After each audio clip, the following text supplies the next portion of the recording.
फौजी अदालतों में सिविलियंस का ट्रायल कालअदम करार देने के खिलाफ केस की समाप्त। सिविलियंस का कोर्ट मार्शल किसी सूरत नहीं हो सकता। वकील ख्वाजा अहमद हुसैन की जानिब से ये दलाइल दिए गए हैं।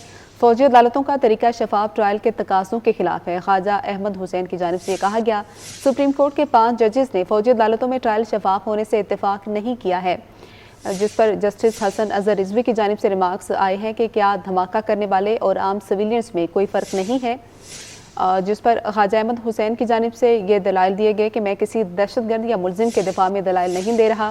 सिविलियंस का कोर्ट मार्शल मुमकिन होता तो 21वीं तरमीम ना करना पड़ती।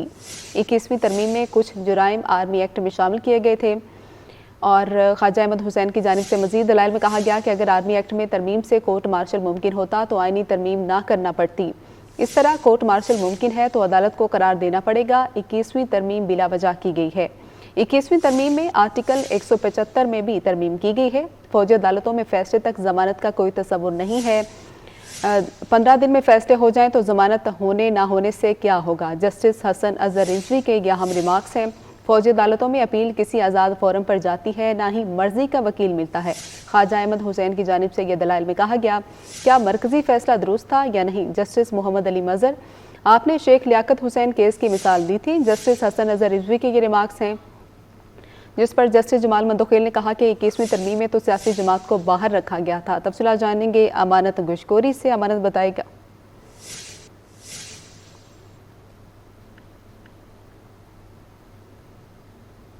केस की समात में मुख्तसर वक्फा हुआ है।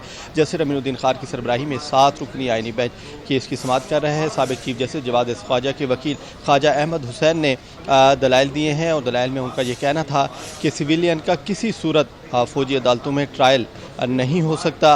उनका ये कहना था कि जो 21वीं तरमीम लाई गई थी वो इसी वजह से लाई गई थी कि सिविलियन का जो ट्रायल था वो फौजी अदालतों में करना मकसूद था। जिस पर जैसे हसन अजहर रिजवी का कहना था कि अगर दहशतगर्दों का ट्रायल करना हो तो क्या उसके लिए भी जो है वो किसी आइनी तरमीम की ज़रूरत होती है।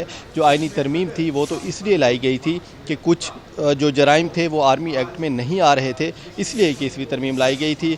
जिस पर जो जवाद ख्वाजा हैं उनकी जानिब से ये कहा गया कि अगर सुप्रीम कोर्ट ये करार देती है कि 21वीं तरमीम जो है वो आर्मी एक्ट में कुछ जराइम के लिए की गई थी और मिलिट्री ट्रायल के लिए नहीं थी, तो फिर जो मौजूदा जिन लोगों का सानिया 9 मई का ट्रायल हो रहा है उसके लिए भी सुप्रीम कोर्ट को ये वाज़ेह करना पड़ेगा कि जो आइनी तरमीम थी वो सिर्फ उस वक्त के लिए थी और उन जराइम के लिए थी। मौजूदा जो सिविलियन है उनका ट्रायल नहीं हो सकता। और अगर सुप्रीम कोर्ट करार देती है कि सिविलियन का ट्रायल हो सकता है फौजी अदालतों में, तो यह नया दरवाज़ा खुल जाएगा जिससे हर सिविलियन का ट्रायल जो है वो फौजी अदालतों में मुमकिन हो सकेगा।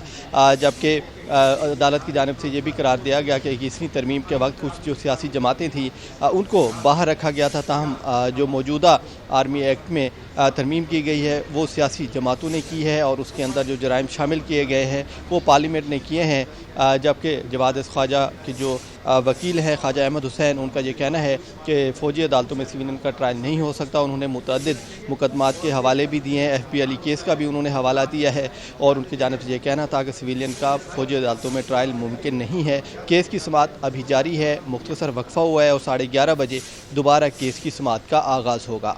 बहुत शुक्रिया अमानत गुशकोरी।